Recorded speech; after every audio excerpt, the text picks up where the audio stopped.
Nagtanong ako sa isang ministro ni Manalo. Noong kaanib pa ako sa Iglesia ni Manalo. Noong 1994, December 25. Ang tanong ko sa kanya, turuan mo nga ako ng Pandoktrina 19. Dati po kasi yung 19 na yon ay Pandoktrina 16. Ngayon po 19. Si Manalo po kasi meron po siyang tinatawag na Pandoktrina. Na yung Pandoktrinang yun po ang dala-dala ng mga ministro ni Manalo. Bawat isang ministro meron po siyang tinatawag na Pandoktrina.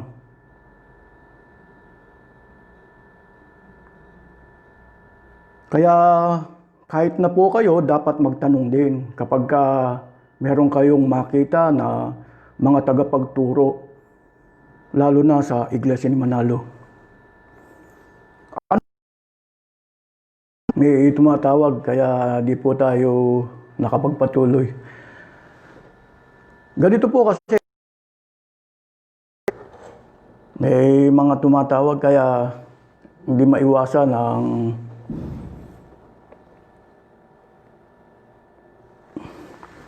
nagtanong ako dun sa isang ministro ni Manalo na si Paterno C. Ang tanong ko po ay simple lang. Turuan mo nga ako ng Pandoktrina 19 as voluntary. Ang dapat ko bang ibigay sa iyo ay bayad? Yan po ang ating pag-aaralan. Si Paterno C po hindi po sumagot sa tanong ko. Kasi po yung Pandoktrina 19, yun po ang source of income ng Iglesia ni Manalo na 4 na beses. 3 sa araw ng linggo, pero Webes. Voluntary donation. Pagkatapos, tuturuan mo ko ng 4 na beses, ang ibibigay ko ba sa iyo ay bayad? Kaya nung tanungin ko si Paterno C, hindi makakibue. Simpleng tanong lang po yun. Hindi nyo na kailangan pag-aralan ng ilang taon. Lalo na kung tagapagturo pa kayo. Yan po ang dahilan kung bakit ako kusang umalis sa Iglesia ni Manalo. Ipapaliwanag natin ng maayos. Kasi po marami pong nagtatanong kung bakit laging Iglesia ni Manalo ang ating pinupuna sa kabila na marami namang reliyon. Inuuna lang po natin ang Iglesia ni Manalo. Lahat yan ay makakarating. Ako po ay kasapi, diyan ako ipinanganak sa Iglesia ni Manalo. Naisipan kong mag-aral sa EBCO 1985. Kaya umabot ako ng 1986. Kumbaga, naka 1 year at half. Dumating po ang pasya o desisyon ni Manalo na gawin ng BEM, Bachelor Evangelical Ministry. Kasi po, ang pag-aaral sa pagkaministro nagkaroon po ng 2 noong 1980. Ito po ang EBCO 1976. Nung simula, nagsimula lang po noong 1976. Pagkatapos, noong 1980, nagkaroon po ng BEM, Bachelor Evangelical Ministry. Pagdating po noong 1980, nagkaroon po ng 2 pag-aaral. EBCO at saka yung BEM. Sa EBCO po, ang babayaran mo lang ay mga libro na gagamitin mo. Pero yung pag-aaral, walang tuition fee. Pero sa BEM, meron pong, pagdating ng first year, magbabayad ka ng tuition fee. Academics tsaka evangelical subject. Pagdating po nung 1986, yung EBCO inabolish o aalisin. Bakit? Kailangan po ang lahat ng nagsisipag-aral sa pagkaministro kay Manalo ay gagawin na lahat BEM. Subalit may bayad po rito. Dati sa simula po, ang Iglesia ni Manalo, Pwede kang maging ministro, pwede kang mag-aral sa pagka-ministro na wala pong bayad. Noong 1980, sino po ang tagapangasiwa, tagapamahalang pangkalahatan na kinikilala ng Iglesia ni Manalo? Walang iba kundi si Ginoong Peran G. Manalo.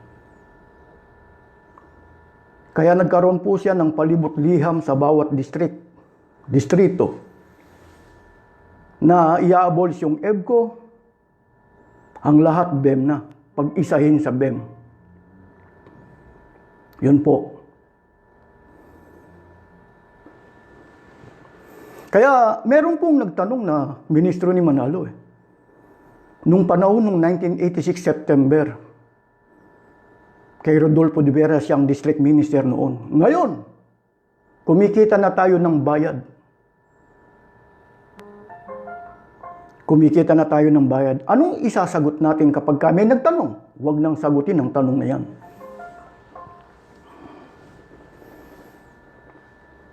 Kaya po nung 1986 September, nasa second year ako ng EBCO, mapapatigil po ako dahil wala po akong ibabayad. Kaya pagdating po nung October, hindi po ako makakasampa o hindi po ako makapagpapatuloy sa pag-aaral dahil wala po kaming ibabayad. Sa makatwid po ang tunay na Diyos.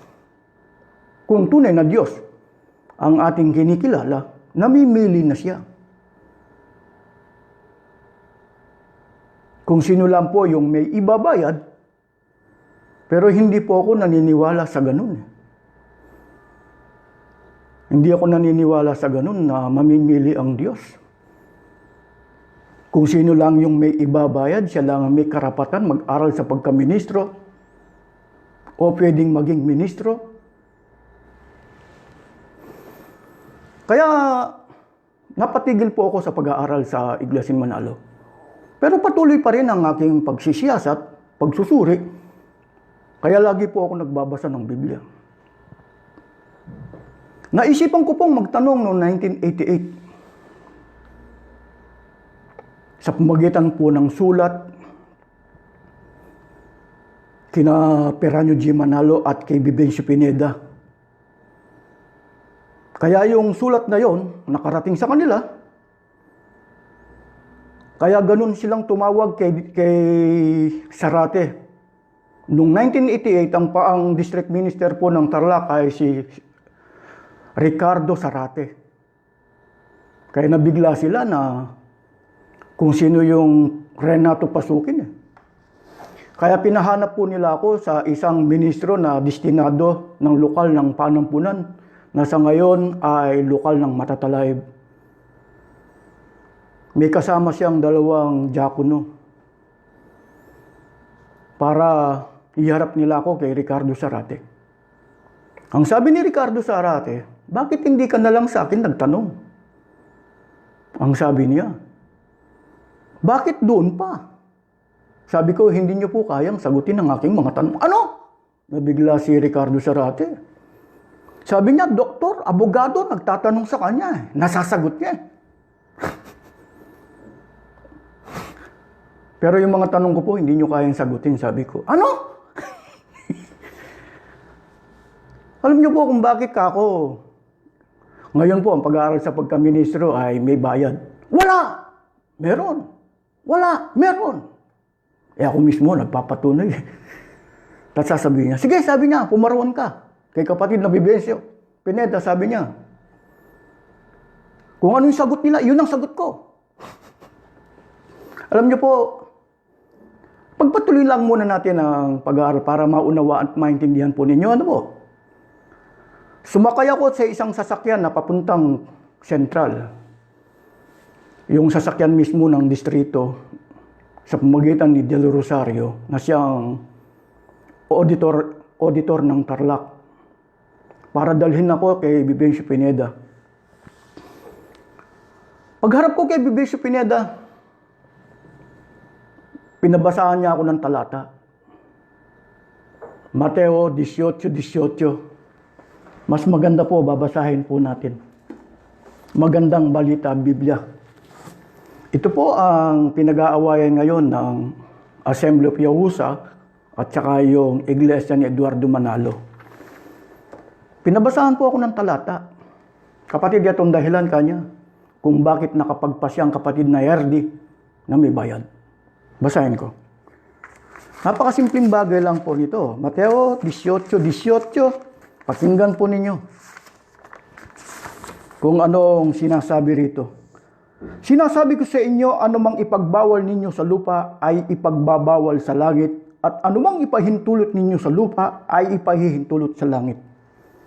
Yan ang dahilan, kapatid kanya, kaya nakapagpasya ang kapatid na Erdi. Pwede po ba akong magtanong? Kasi po itong salin na ito ay maling salin na isinalin ng Katoliko Protestante. Lumilitaw dito po, kapag kung anong gusto ni Manalo, ginugusto ng Diyos. Sino pong makapangyarihan? Mali po. Kaya nagtanong ako, simple lang. Ang pagiging iglesia ni Kristo po, yung pagsunod kay Kristo. Hindi po yung pagsunod kay kapatid na Erdi. Sabi ko, pwede po bang basahin yung Mateo 10:8? Huwag mo lang basahin, sabi niya. Ano bang problema mo? Bakit ganun sila? Pagka nagpapabasa ka ng talata, ayaw nilang basahin. Bakit? Ano bang nakalagay ron? Babasahin ko po sa inyo para maunawaan at maintindihan ninyo kung anong nakalagay sa Mateo 10:8. Kasi po, simpleng-simple lang yan kung bakit tayo basahin. 10:8, magandang balita Biblia po, pakinggan po ninyo kung anong nakalagay rito. 10:8. Dito po, pagalingin ninyo ang mga may ketungin. Pagalingin ninyo ang mga may sakit at buhay ng mga patay. Pagalingin ninyo ang mga ketungin at palayasin ng mga demonyo. Yamang tumanggap kayo ng walang bayad, magbigay naman kayo ng walang bayad. Sabi ko, ang pasya o ang desisyon ng Diyos sa pamamagitan ni Kristo, tinanggap mong walang bayad. Dapat mo ring ibigay na walang bayad. Sino pong nagsasabi rito? Ang Diyos sa pamamagitan ni Kristo.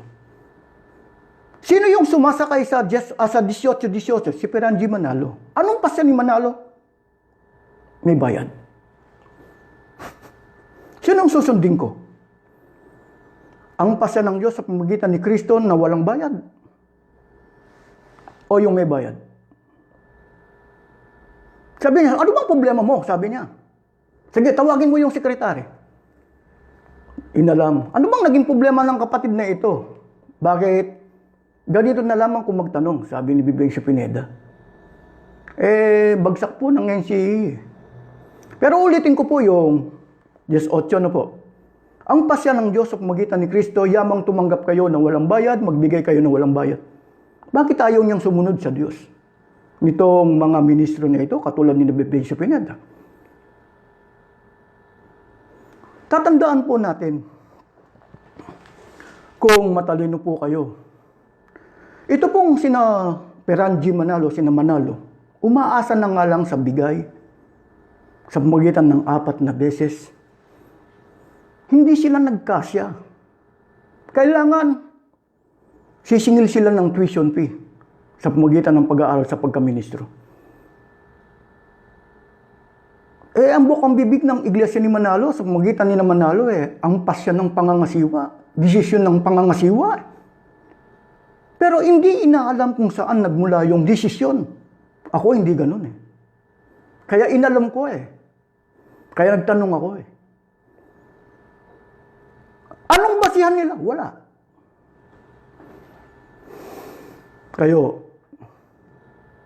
Pero hindi pa, sige, sabi niya, itutuloy po natin ng itutuloy natin. Dahil, sige, sabi niya, gawan mo ng para makapasa ng NCE. Bumalik ka, ako nang bahala sa pag-aaral mo, sabi niya. Ako naman po, masunurin. Pinilit kong makapasa ng NCE. Nakakuha ko 90. Bumalik ngayon ako noong 1989. Kasama ko yung kapatid kong babae na si Rita. Sabi niya, eto na po yung NCE ko, nakakulang dun sa requirement ko. In-enroll niya ako. Pagka-enroll, binibigyan niya ako ng resibo. na kung magkano yung babayaran ko. Ang pagkakamali ko, hindi ko kinuha, hindi ko itinago, na hindi ko naman alam kasing lalaban ako eh. Pero kung alam ko lang nalalaban ako, kinuha ko, pagkatapos ito ngayon ang magiging basihan ko. Pero wala naman sa ngayon, kahit na wala po akong resibo, hindi naman nila kayang pasinungalingan yan eh. Kaya tahimik nga sila sa issue. Ayaw nila akong patulan eh. Bakit? Malalantad ang totoo. Pagkatapos doon, sabi niya, sabi nung sekretary ito po yung babayaran ninyo. Bakit ako magbabayad? Ang sabi ni kapatid na Bibencio Pineda, siya nang bahala sa pag-aaral ko. Pagkatapos pinagbabayad. Pumunta ka uli ngayon kay kapatid na Bibencio. Pumunta ako. Pagpunta ko kapatid, bakit ako magbabayad? Sabi niya pwede ba akong magtanong? Oo. Sino ka ako may-ari ng eskwelahang ito? Ang iglesia. Hindi ba ako kasama doon sa tinatawag na iglesia? Manapa, isa ako sa mga nagbibigay ng abuloy. Mas maganda po ka ako kung kukunin ko na lang po yung NCA ko. Bakit? Sa ibang eskwelahan po ako mag-aaral. Bakit? Hindi po namin pag-aari yun eh. Hindi namin kinikilala yung eskwelahan na pupuntahan ko. Kaya magbabayad ako ron. Dito sa kinikilala kong pag-aari, bakit ako babayad? Ngayon, tama ba akong magbabayad ako? Pwede ko bang sabihin sa ibang tao na magbabayad ako? Na yung pag-aari, magmumukha po akong tanga. Pag-aari namin, babayaran namin, magbabayad ako.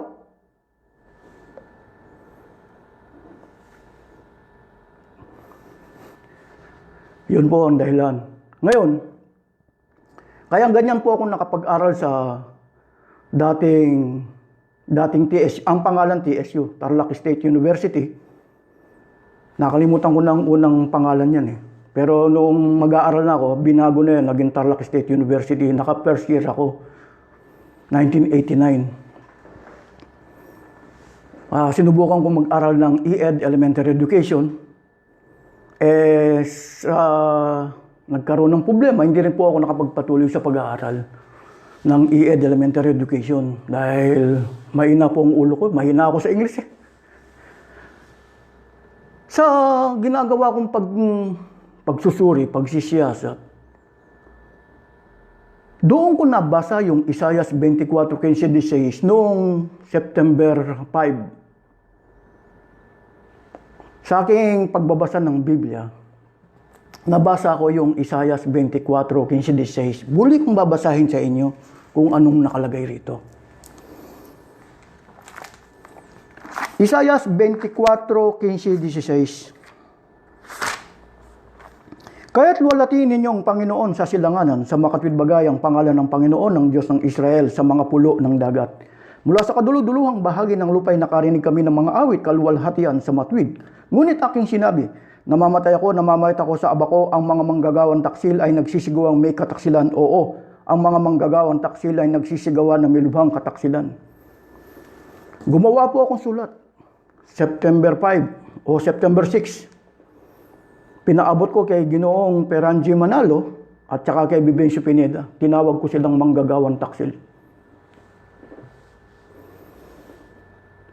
Isinulat ko naman po kung saan ako naroon eh. Ako po kasi pagka sumusulat at kaya ko naman tindigan, yung tunay kong pangalan tsaka address kung saan ako naroon inilalagay ko eh. Kaya pinahanap po nila ako sa Tarlac. Ang pagkakaintindi po nila, dahil hahanapin ka ng mga yan. Pinahanap nila ako, nasa Japan na po, nasa Japan. Sabi nila, yung mga nasa Tarlac, nasa Japan na po, kumakalat na balita doon na nasa Japan na ako. Pero inilagay ko naman po doon sa sulat kung saan ako naroon. Nasa Kagitingan Street ako, Tondo, Maynila. Kaya doon sa bahay ng Tita Lourdes ko, may naghanap na isang diakono. Sabi niya, meron bang nakatira dyan na Renato Pasukin? Meron, sabi niya. Pinapahanap siya ng pastor. Kailangan po makarating po sa kapilya. Yun, sa Mariones po yun. Mariones, Tondo, Maynila, sa Kapilya. Pumunta naman ako. Dahil ako naman wala naman takot sa ganyang bagay eh. Sabi niya, ano bang dahilan, bakit ka pinatatawag? Sumulat po ako eh. Kasi po, dati wala naman bayad ng pag-aaral sa pagkaministro. Ngayon, wala, sabi niya. Meron, sabi ko, may tuition fee. Alam niyo po, bakit ganun ang mga ministro ni Manalo? Sa kabila na alam nila na meron. Pasisinungalingan pa nila eh. Pero totoo nun, alam nila. Kaya nakarating po ako ng September 24, 1994. Pagpasok pa lang sa pintuan ng Vivencio Pineda. Papasukin, sabi niya sa sekretary niya, kaya makikita mo yung kanilang opisina. May red carpet. 8 ministro ang dinatnan ko sa pangunguna ni Vivencio Pineda. Kawikaan, 4-7, sabi nung isa. Basa kapatid, sabi ni Vivencio Pineda. Basahin ko po yung nasa Kawikaan, ano po? Para maintindihan po ninyo.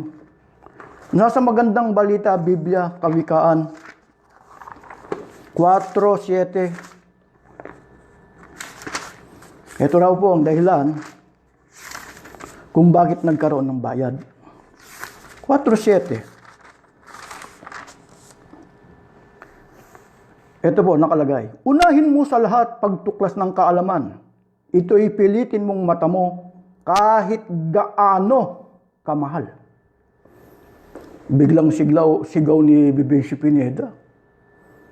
Kapatid ka niya, yan ang dahilan kung bakit nakapagpasya ang kapatid na RD. Kung bakit nagkaroon ng bayad. Maliwanag bayad po, ano? Pwede po ba akong magtanong at magsalita? Yan akong binasa ng kapatid na yan ay ukol sa karunungang panlaman. Kahit saan ka ako eskwelahan, kukunin mo. May bayad. Bakit? Ang nagdidesisyon, tao. O yung kung sino yung may-ari. Kapag ka ang Diyos ang magbibigay ng kanyang karunungan, may bayad po ba? Unang Korinto 2:12. Pagdiin mo yung sinabi ng Diyos sa pamamagitan ni Apostol Pablo, ibinigay ng Diyos na walang bayad. Letra por letra. Sabi ni Vivencio Pineda, huwag mo nang basahin, kapatid. Hindi na bayad, Google. Teka muna. Pansinin po ninyo. Bakit ayaw basahin? Mga tagapagturo po sila ng Ebanghelyo eh. Pagkatapos, ang Biblia, ayaw mong basahin? Anong nakalagay roon? Babasahin ko po sa inyo. Ano po? Unang Korinto 2:12-13. Pakinggan ninyo kung anong nakalagay rito. Ngunit ating tinanggap hindi ang espiritu ng sanlibutan, kundi ang espiritong mula sa Diyos, upang ating mapagkilala ang mga bagay na sa atin ay ibinigay na walang bayad ng Diyos, na ang mga bagay na ito ay ating namang sinasalita. Hindi sa mga salitang itinuturo ng karunungan ng tao, kundi sa itinuturo ng Espiritu na iniwawangis natin ang mga bagay na ayon sa Espiritu sa mga panalitang ayon sa Espiritu. Pwede po bang pakibasa? Huwag mo nang basahin, hindi na bayad, Google. Alam niyo po, kailan kami nagharap? 1994. Kailan nag-umpisang may bayad? 1980. Ilang taon nang niloloko ang iglesia? 14 years na po. Kaya umiyak po ako sa harap nila. Tsaka ko sinabing, saan magmumula yung Google? Hindi na raw bayad, Google na. Saan magmumula yung Google? Mula sa bayad, mula sa abuloy. Kaya hindi na po sila makasagot. Sige, sabi niya, pagparoon mo sa Italia, pagdating ng 5 taon, sabi ni Vivencio Pineda, may naipon ka na, may ibabayad ka na. Bumalik ka, tatanggapin ka namin kahit may asawa ka na. Ibig sabihin, hindi rin po mawawala yung bayad. Napakaliwanag ano po. Kaya nakarating po ako rito sa Italia, October 8, 1994. Kaya hinihimok po nila ako na maging opisyal bilang diakono. Hinihimok po nila ako, sabi ko hindi pwede. Tinawag ko nga manggagawang taksil ang kapatid na RD. naging controversial po yun. Nagulat sila. Kaya noong December 25, eto na. December 25, 1994, sa isang lokale, nakaharap po yung mga kamag-anak ni Mrs. na ang akala nila, pagkakaharap ko na yung ministro nila, mapapahiya na ako. Hindi ho. Tinanong ako ni Paterno C. Ito na yung tanong. Paano mo natawag na manggagawang taksilang kapatid na Eranio? Sabi niya. Pwede mo ba akong turuan ng pandoktrina 16 pa nun ha? Ngayon 19 na. Pwede mo ba akong turuan ng pandoktrina 19 as voluntary contribution? Ang dapat ko bang ibigay sa iyo ay bayad? Hindi makasagot ang ministro. Akala nila, mapapahiya po ako sa harap ni Paterno C. Nakita. Sabi ni Paterno C, dalawa tayong nasa ministeryo. Huwag mo nang pagkakausapin ng mga kapatid, mahihinayan. Kumain ka na ba? Ganun po. Kaya ako, ang akala nila, kulang po ako ng karunungan. Hindi. Kaya doon ko po nakita na si Peranio G. Manalo, si Nabibencio Pineda, kung sino-sino, may hawak na pandoktrina. Naintindihan mo ba yung pandoktrina? Sinong may gawa nito? Si Peranio G. Manalo. Naintindihan mo ba yung ginagawa mo? O nagagawa mo? Kung tutuusin si Manalo at ang kanyang mga ministro hindi na nga nila magawang magbigay Kaya nga umaasa sa donation Pagkatapos ayaw pa nilang magturo ng libre. Kaya doon ako nakakita ng ministro. Ito po, ang ministrong ito ewan ko kung buhay pa. Sabi niya, kasi si Manalo, sa panahon ni Peranio G. Manalo, kailangan nilang magkaroon po ng rally sa Quezon City. Ngayon, kailangan bawat lokal, bawat distrito, magpapadala po ng mga tao para mag-rally. Ngayon, saan mo siyempre kukuha ka ng sasakyan? Saan mo kukunin yung sasakyan? Kung wala ka namang pera. Makakakuha ka ba ng sasakyan? Wala kang pera? Hindi. Kaya sabi ni Manabat Larry Manabat, kung kukunin pa natin yung gastusin sa ating mga kapatid, kawawa na sila. Ilang beses na natin pinag-aabulo yan. Pagkatapos yung pambayad ng sasakyan, doon pa natin sila nakakaawa na sila. Doon ko natutunan sa isang ministrong yun.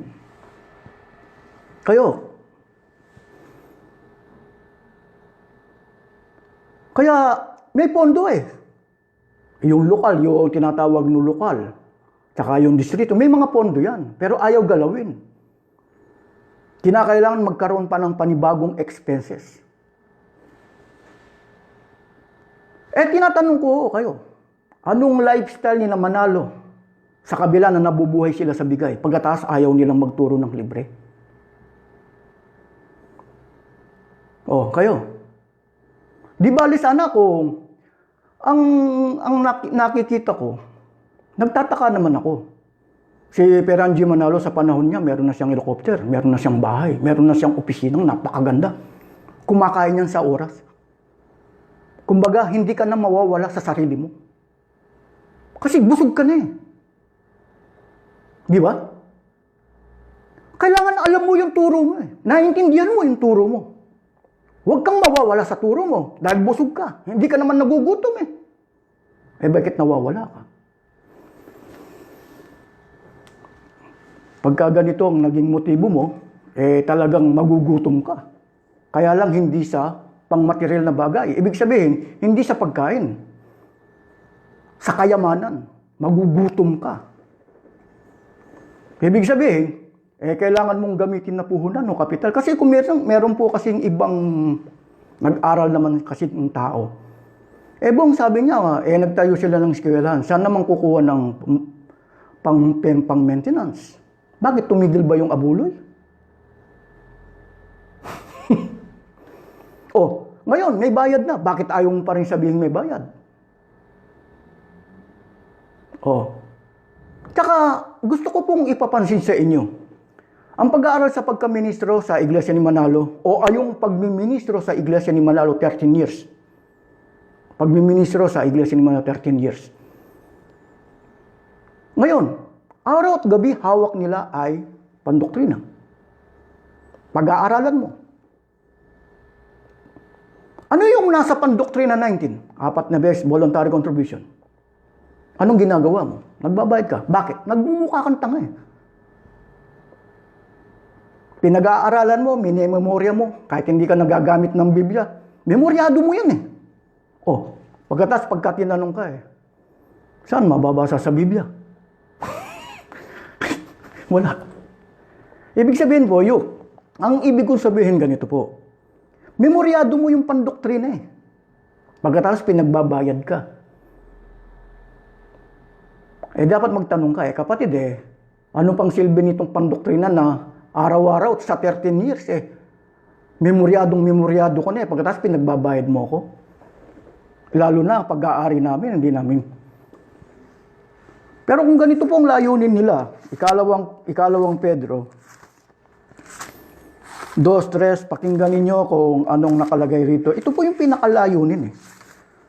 2:3. Sa kanilang kasakiman, lilinglangin nila kayo ng matatamis na pangungusap upang makuha ang inyong kayamanan. Matagal nang handa ang hatol sa kanila at ang pupusa sa kanila ay hindi natutulog. Alam niyo po, ito ang naging layunin ni Ginoong Peranji Manalo. Hindi sumapat sa kanya yung voluntary contribution. Anong kailangan niyang gawin? Kailangan magamit niyang puhunan o kapital. Kaya nagtayo siya ng Evangelical College. Anong layunin? Kikita ng bayan. Bakit nananatili pa rin voluntary contribution ang kinikita mo hanggang ngayon?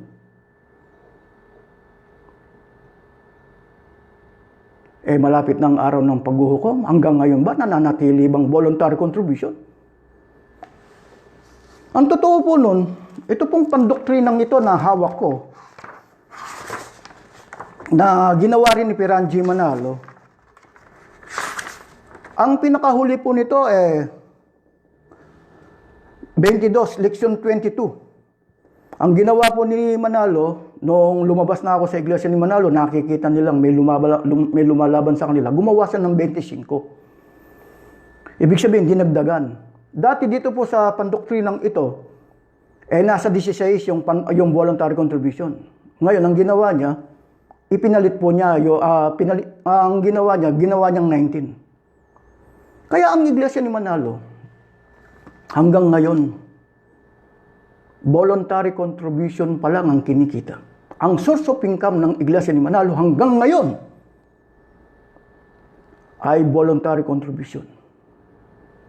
Wala pa rin naitatayong eskwelahan na ang kinikita tuition fee sa pamamagitan ng ministro. Purong kapilya lang ang natatayo. Kaya pagka nagtanong ka, kumusta na po yung eskwelahan ninyo? Paano mo nalaman? Pagka nagpapagawa ka ng Pasugo Magazine, ang ginagawa mo, ibinebenta mo. Pagkatapos, pagka ibinebenta mo, may makikita kang sa likod, eskwelahan. Hindi ibig sabihin, pinopromote mo yung eskwelahan. Sinong hindi kasi po ang nangyayari, yung New Era, ang kumikita ng bayad o tuition fee. Ang Iglesia ni Cristo, ito na po, papasinin po natin. Pansamantala tatanggapin natin. Pansamantala, tatawagin natin Iglesia ni Cristo. Yung pong Iglesia ni Cristo na sinasabi nila, ang kinikita sa magitan ng kapilya, voluntary contribution. Ito pong New Era, pinalalabas nila na hindi sila ang may-ari. Ang kumikita ng bayad o tuition fee, yung New Era. Pero kapag tiningnan natin ng may-ari ng New Era, lalo na yung eskwelahan, ay Iglesia ni Cristo, na yan nga kay Manalo. Meron ba tayong ebidensya? Meron. Hindi maaaring wala tayong ebidensya kasi mahirap po yung magsasalita tayo ng walang ebidensya. Kasi po, ang gustong mangyari ni Manalo, ito po, parang kabayo lang. Ang mga ministro, ang ituturo, Pandoctrine 19 voluntary contribution. May nakikita ba silang new era? Meron. Alam nilang ang kinikita ay bayad? Oo. Alam nila. Wala namang imposible. Pero tanungin mo sila, pwede po bang gamitin ng voluntary contribution para kumita ka ng bayad? Huwag na natin sagutin yan. Lalo na yung nagtanong yung ministro ni Manalo Nagtanong yung ministro ni Manalo noong 1986 Ngayon, kumikita na tayo ng bayad. Anong isasagot natin? Kapag kami nagtanong, huwag nang sagutin ang tanong na yan. Kaya pinalalabas ng Iglesia ni Manalo na pure voluntary contribution lang ang kanilang kinikita hanggang ngayon. New Era University. Sino po may-ari? Para maintindihan po natin ano po. New Era University, isang pasugo. Ito po, para maintindihan po natin. Kasi po, New Era University, giant step forward. Kailan nagawa ito? 1975. As a private, non-profit, and non-sectarian school. Offering. Napakaliwanag po, ano po? Sino pong may-ari nito? Babasahin ko po sa inyo. Being owned and operated by the Iglesia ni Cristo, but classified as a non-sectarian institution. Sino pong nag-ooperate? Sinong may-ari? Meron kang pag-aaring eskwelahan, anong kinikita? Hindi. Kailangan magtanong ka doon sa isang ministro. Ano po ang source of income ng inyong reliyon? Bakit ang lumalabas lang voluntary contribution? Kaya yung tanong ko kay Pater Jose, halimbawa ako, nagbibigay na ako ng 4 na beses sa loob ng 1 linggo sa pamagitan ng kapilya. Ngayon mag-aaral ako sa pagkaministro. Sa pagkaministro, sa BEM Bachelor Evangelical Ministry, mga degree holder yan. Magbabayad ba ako? Hindi. Kung magbabayad ako, pwede ko bang aminin sa tao? Lalabas ngayon bro, tingnan mo muna yung pandoktrina. Bumalik ka sa pandoktrina. Anong source of income ng inyong reliyon? Sa mga tweedo, bakit walang lumalabas na tuition fee? Walang lumalabas na eskwelahan na itatayo ang reliyong ito sa pamagitan ng ministro? Bakit lumalabas lang na puro kapilya lang? Yan po ang sikreto ng Iglesia ni Manalo sa panahon pa po ni Peran G. Manalo. Hanggang ngayon. Kaya yung nagtayo ng, pansinin po ninyo yung board na dun sa Philippine Arena, ang may-ari New Era University. Hindi po ang nakalagay Iglesia ni Cristo Kaya ang Iglesia ni Cristo na sinasabi nila, na yan nga kay Manalo, hanggang ngayon wala pa rin. Kailangan palabasin nila na walang kinikitang bayad ang reliyon na yan. Yan ang sikreto ng Iglesia ni Manalo. Kasi paano ka maninindigan sa pamagitan ng Biblia? Sa pamagitan ng Biblia, sa Biblia, ang kumita lang ng bayad, si Judas Iscariote sa pagtuturo kay Kristo. Ganito po ang ating mababasa, pakinggan po ninyo. Si Judas Iscariote lamang po ang kumita ng bayad sa pagtuturo kay Kristo. Pasinin po ninyo sa gawa kung anong nakalagay rito.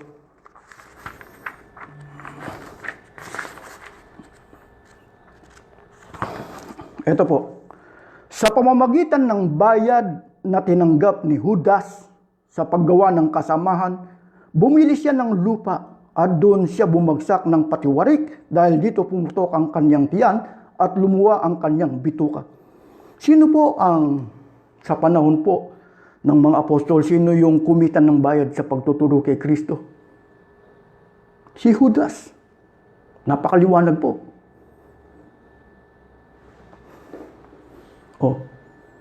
Ang ibang termino po ng Judas, taksil. Ang palasak na bukang bibig, 70% Judas. Pagka taksil ka, palasak na ang tawag dyan ay Judas. sino po yung katuparan ng Isaias 24:15-16? Muli kong babasahin sa inyo. Pakinggan po ninyong mabuti. Ano po? Pakinggan ninyong mabuti.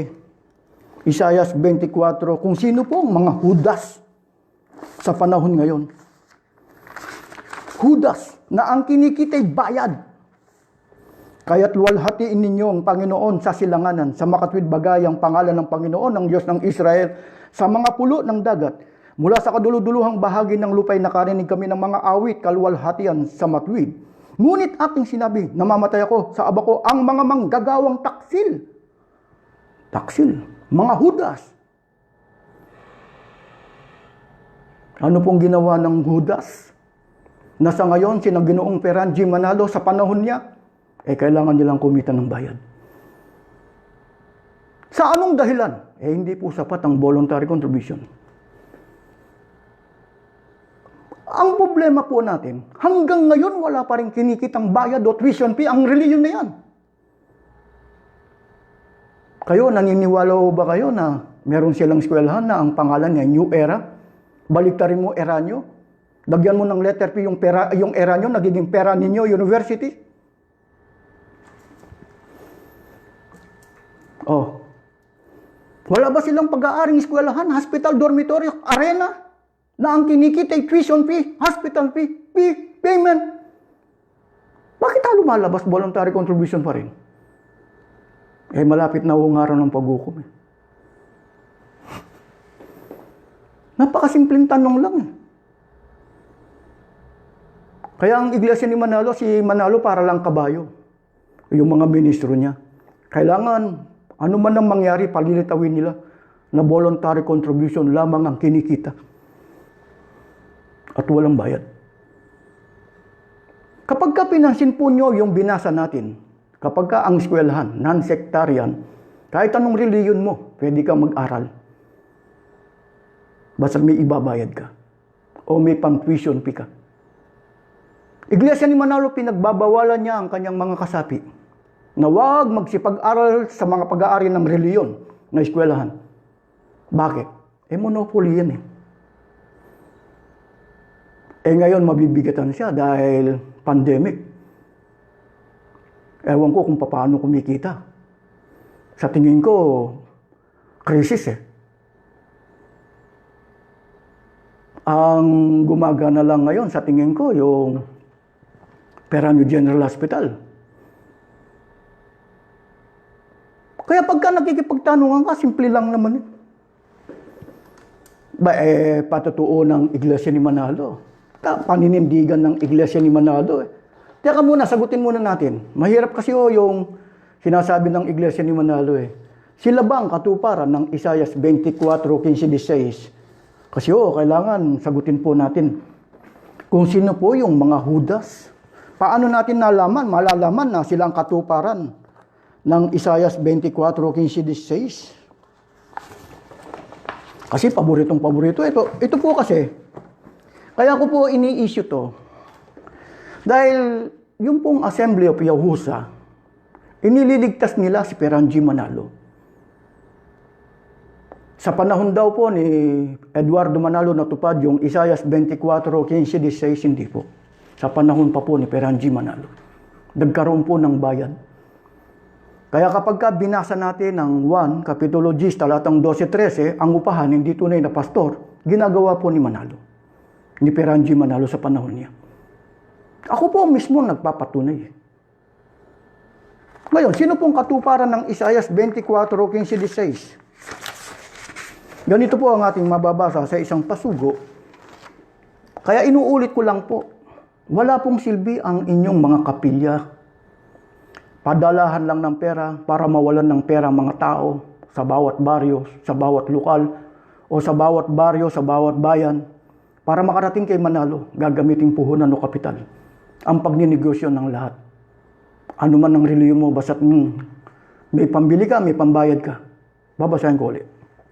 Bilang mga lingkod ng Diyos sa mga huling araw na ito, batid natin ang pangunahin tungkulin natin na siya ipaglingkuran at sambahin. Sa katunayan, nakasad sa hulang nagpapatotoo sa ating kahalalan na itong ang layo ng Diyos sa pagtawag niya sa atin, sinabi ni Propeta Isaias, kaya't luwalhatiin ninyong Panginoon sa silanganan, sa makatwid-bagay ang pangalan ng Panginoon ng Diyos ng Israel, sa mga pulo ng dagat. Mula sa kaduludulong bahagi ng lupay nakarinig kami ng mga awit, kalwalhatian sa matwid. Isaias 24:15-16. Sila po ang nagpapatunay. Kaya lang yung kalahati po ng 16, hindi po nila binanggit na nagpapakilala na sila yung mga Judas. Dahil taksil po sila. Anong ginawa po ni Judas? Sa pagtuturo niya kay Kristo, kumita siya ng bayad. Kaya hindi sila makapagturo doon sa mga nagmiminiso sa kanila kung walang pambayad. Ang paninindigan po ng Iglesia ni Manalo. Babasahin ko muli sa inyo ang isang pasugo. Kaya po gumagamit po tayo ng mga ebidensya para hindi na po tayo kayang tutulan ng mga to. Pagka Biblia po kasi hindi ka kikita ng bayad Pagka Biblia, sila po ang magpapatotoo. Ito po yung pasugo. Hindi ka kikita ng bayad. Ang voluntary contribution hindi mo pwedeng gamitin na kapital o kapuhunan para kumita ka ng katulad ng tuition fee, hospital fee. Hindi. Kaya ang Iglesia ni Manalo sa pamamagitan ng ministro, pure voluntary contribution lang. Ang naitatayo, kapilya lang. Walang eskwelahan. Ang nagtatayo ng eskwelahan ay yung New Era. Hindi po Iglesia ni Cristo. Yun ang gusto nilang palabasin. Pinalilitaw nila na ang Iglesia ni Cristo walang eskwelahan, walang hospital, walang arena, na ang kinikita ay bayad tuition fee. Bakit? Lalabag sila sa Pandoktrina 19. Sino pong gumawa ng Pandoktrina? Si Manalo. Yung salitang bayad at abuloy po, lagi natin tatandaan. Salitang abuloy at saka bayad, hindi po magkatulad. Sasagutin natin mamaya. Pero kailangan po kasi, basahin ko muna to. The Christian God's people in the latter times are admonished to give as much as their heart can cheerfully give. Give, for God loves a cheerful giver. Luke chapter 10 verse 7. State that the laborer is worthy of his hire, but state in what it shall consist of food and drink. When he goes on missionary journey, there is absolutely nothing in the Bible that specifies fees for specific religious services. Kailangan po ang paninindigan nila sa kabila na kumikita sila ng bayad. Pure voluntary contribution lang ang source of income nila. Apakan mo man yan, tadyakan mo man yan. Ang source of income lang yan, voluntary. Walang tuition fee, walang hospital fee, walang arena fee. Bakit? Mabibigla sila Tanungin nyo si Siriano sa kanila kung ilan ang magkasalungat na paniniwala. Ibig sabihin, yung contradiction. Contradiction. Naturo ni Eliseo Soriano. Tanungin nyo sila, ang dami. Pagka sila nagtinanong. Iglesia ni Manado, pagka matalino kayo, hindi na kumbaga,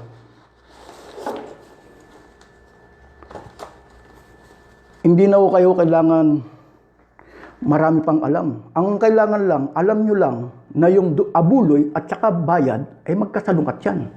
Hindi magkatulad, hindi magkapareho. Pagka matalino kayo.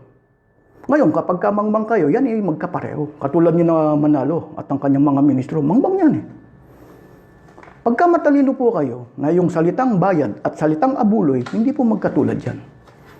Magkaiba po yan.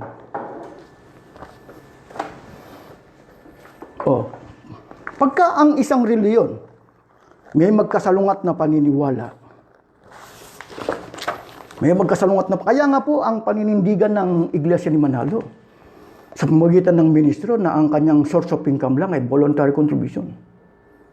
Kailangan manindigan siya na source of income lang niya, voluntary contribution. Pero pag kami na ipakita kang bayad na kinikita sa pamamagitan ng New Era University Hospital fee, hindi, kahit makipagtanungan, hindi ka na pupuntahan.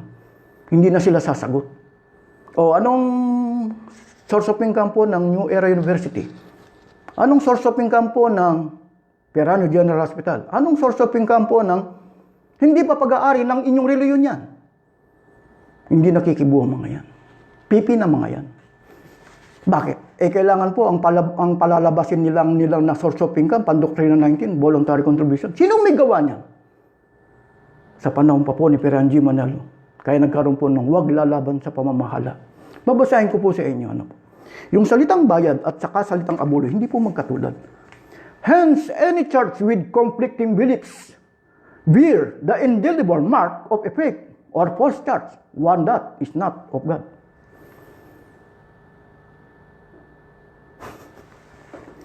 Napakaliwanag po. Alimang reliyon o iglesia na may magkasalungat na paniniwala, hindi tunay na reliyon. Hindi sa Diyos. Sila nagpapatunay. Kaya hanggang ngayon, ilang taon na ba iglesia ni Manalo? Pure voluntary contribution pa rin ba ang kinikita, ang source of income nila? Kaya, yung pong nagsipag-aral ng BEM, Bachelor Evangelical Ministry, ipinakikilala nila na as a degree holder. Mangmang po yan sa Biblia. Lahat. Kasi po ang unang graduate ng BEM, Bachelor Evangelical Ministry, ay kasama si Eduardo Manalo. Siyang first batch sa BEM Bachelor Evangelical Ministry noong 1986. Alam ko po ang kasaysayan na yan. Kaya pinalalabas po nila na mga nagsipag-aral dyan. Yung pong nagsipag-aral, mangmang. Lalo na po yung mga nagturo dyan, mangmang. Kung ang mga nagturo, mangmang, yung mga tinuruan, mangmang din. Kapag ka hindi po mangmang yan, alam nila yung pagkakaiba ng bayad at abuloy. Yung donation at saka yung payment. Alam po nila. Kapag ka alam nila, noon pa, hindi na nangyari yan. Kaya ang tanong po, ang sabi po ng isang ministro noong 1987, bakit kasi pati yung pag-aaral sa pagka-ministro, nilagyan nila ng bayad?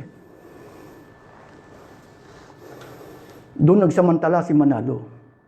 Kaya sa panahon pa po ni Peranji Manalo, sa panahon pa ni Peranji Manalo, dinadaya na ang lahat. Bakit? Kinakailangan po kasing palakihin ang pondo o yung voluntary contribution. Kailangan magamit na puhunan. Kaya na ganyan po sila nag-i-invest ng eskwelahan, hospital, condominium, apartment, kung ano-ano. Bakit? Hindi po sumapat yung voluntary contribution. Kapag ka sinuri natin, sila hindi po sila nagbibigay. Kasi po hindi po sila kumikilala sa tunay na Diyos. Tatandaan mo, ang salita ng Diyos na nakasulat sa Biblia, pagkaalam mo at hindi mo ginagawa, hindi ka kumikilala sa Diyos. Sino pong handang magpakilala sa kanila na sila'y kumikilala sa Diyos? Sa pamagitan ng voluntary contribution nila. Sino sa kanila? Ganyan po tayo nag-ahamon. Kaya simple lang po ang paglaban kay Manalo. Hindi mo na kailangan marami kang alam. Kailangan alam mo lang kung ano yung voluntary. At alam mo rin yung payment, tuition fee. Payment. Simple lang yan. Hindi mo na kailangang pag-aralan ng isang taon. Kahit na isang araw, kaya mong matutunan yan. Kung may magtuturo sa iyo, katulad ko. Puntahan mo yung ministro ni Manalo. Turuan mo. Turuan mo ako ng Pandoktrina 19. Ang source of income lang ba ninyo ay voluntary contribution? Hindi na iimik yan. Sige. Puntahan nyo. Sino matalino? Mangmang lahat yan eh. Kaya sabi nung ministro ni Manalo noong 1986, anong isasagot natin? Huwag nang sagutin. Ang tanong na liwanag eh. Ngayon, kumikita na tayo ng bayad, anong isasagot natin? Lahat sila, hindi sila tinuruan. Kaya kita mo yung pagbiministro, kahit na alam nilang may bayad, wala. Paninindigan nila. Kaya doon sa YouTube ko, pinapanood po nila ako.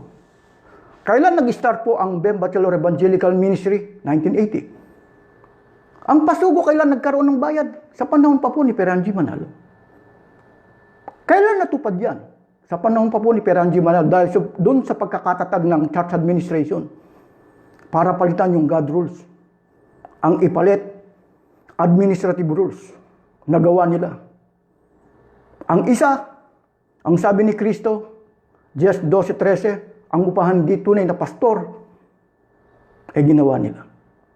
Ikalawang Korinto 2:17, Today English Version, ang nagninegosyo ng pasugo, hindi katulad ng mga apostol. Ito yung mga bulaang propeta. Sa panahon ni Peranji Manalo, nagkaroon po ng bayad ng pasugo. Kaya sa panahon pa po ni Peranji Manalo, may mga hudas na. Sa panahon po, sa pangunguna po ni Peranji Manalo, hudas na yan. Mga taksil na yan. Bakit? Nasingil po ng tuition fee, hospital fee, kung ano-anong fee, evangelical fee. Kung ano-ano yung fee niyan. Gusto po ninyong magkaroon ng tarjeta board, gusto ninyong magkaroon ng himnaryo, basta may ibabayad ka. Bakit ang lumalabas ang source of income nila, pure voluntary contribution pa lang? Hanggang ngayon. Naniniwala ba kayo na ang source of income lang nila, voluntary? Kayo na po ngayon ang magdedesisyon sa aking pagtuturo. Yan po ang dahilan kung bakit ako kusang umalis. Dahil ayaw ko pong ako'y igisa sa sariling mantika. Ayaw ko po yung niloloko ako. Kaya kusa akong umalis sa Iglesia ni Manalo. Ngayon, inilalantad ko lang kung paano niya igisa sa sariling mantika ang mga kasapi. Hindi sumapat sa kanya ang voluntary contribution. Kailangan pagkakitaan pa niya ng bayad. Ang labas niya ang negosyo. Negosyante sila. Hindi po ministro. Yan po ang aking naipaglingkod sa inyo para maunawaan po ninyo. Ito po ilalagay po natin sa YouTube dahil patuloy po ngayon ang pagsubaybay, lalo na ang Assembly of Yahusa. Marami pong salamat.